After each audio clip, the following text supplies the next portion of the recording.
Nope, your eyes and ears are not deceiving you, everyone. And trust me, I am as surprised as you are, even though I predicted this very thing. But Clay just went and released a massive beta update for Solo Don't Starve. But just how big and important is this release, you ask? Well, I think the speed at which I'm scrolling should tell you everything you need to know about this list of changes. And while it's true that both they are calling this a bug fix themselves, and indeed these are a lot of bug fixes, believe me when I say that a significant portion of these bullet points are absolutely game-changing tweaks. And because of that, there is absolutely no way we will be able to cover them all. But I will be providing a link to this post for your own eyeballs, and I will do my best to highlight the highlights. Just be aware that this is not going to be a very gameplay-heavy video. In fact, there might not be any gameplay at all, because I think Clay did a fine enough job of literally just telling us everything we need to know. But as for some of these quote-unquote actual changes that Clay themselves has specifically outlined for us, we have the focal fire rate getting a bit nerfed, which is kind of interesting. We have Houndius no longer targeting other Houndius, which means they're pulling from Don't Starve Together more and more.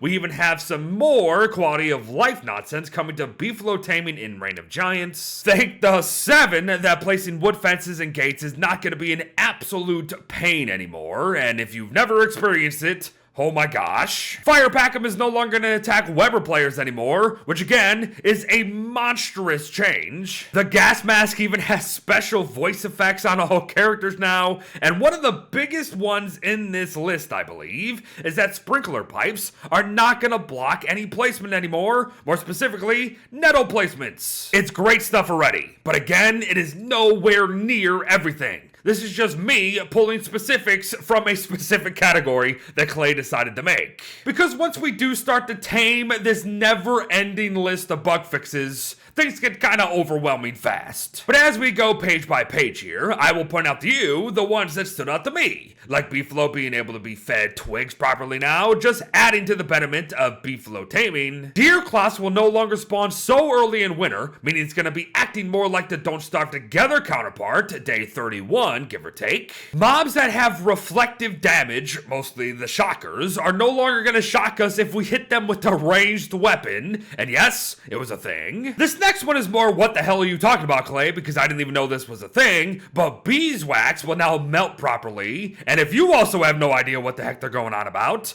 beeswax actually melts if next to a heat source or in summer. One that might not really strike you as anything is actually super duper awesome. Many structures that spawn mobs as being set on fire and extinguished will spawn mobs again correctly, meaning slurtle farming is now a thing in Solo Don't Starve. One that is indeed super duper striking is that the following characters will no longer be invisible on Maxwell's throne: Woody, Wagstaff, Wheeler, Weber, and Wigfrid, so goodbye all those theories. Flops now respawn correctly, and bloody heck, we always thought they were just completely non-renewable on purpose, but no, I guess that was just wrong. Swordfish will no longer chase their targets forever, so bye-bye funny moments there. Seal NATO will no longer collect any irreplaceable items, so thank goodness for that. The Palm Tree Guardian's attack range and damage now scales correctly with their size, so once again, there's actual gameplay changes here, or at least gameplay refinements. Poison can be cured on world jumping, so okay then, take advantage of that for sure. Sunken items can properly be retrieved with the trawl net. One of these that definitely is not super duper noteworthy, but when I was trying to make the trawl net guide and that wasn't working, I thought I was just bonkers insane. Raw fish is going to be dropping cooked instead of simply turning to ash when any mob dies when it's burning in Shipwrecked or Hamlets. Once again, major gameplay implications. Some of these bullet points have been and will continue to address some glitches that we have taken advantage of, like city pigments,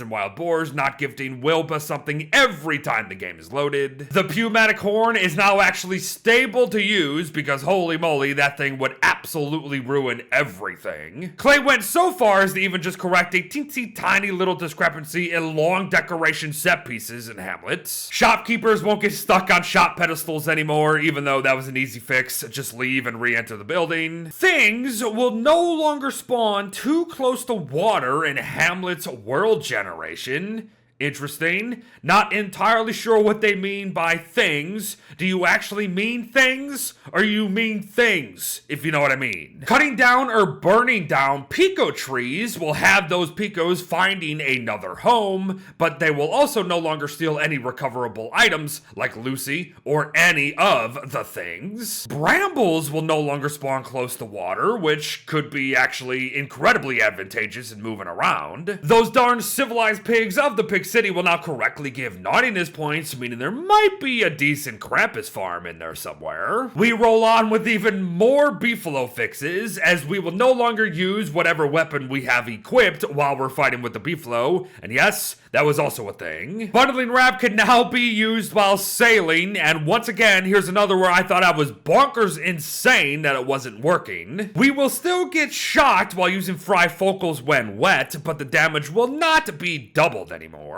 And finally, although it is a weird one to end on, tree seeds, after being set on fire and extinguished, will no longer be automatically planted.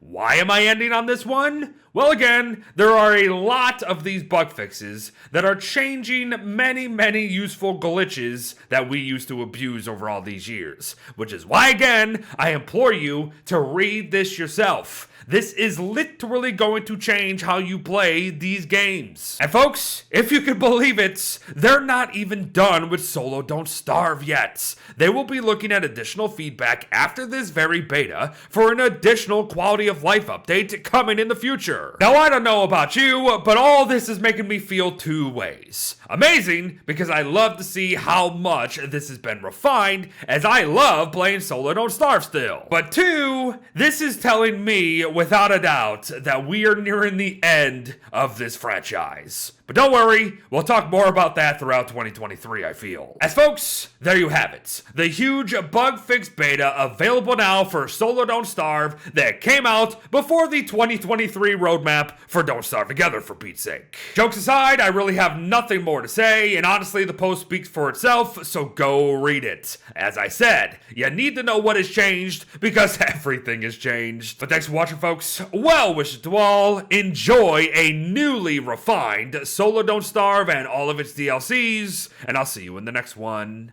Bye-bye.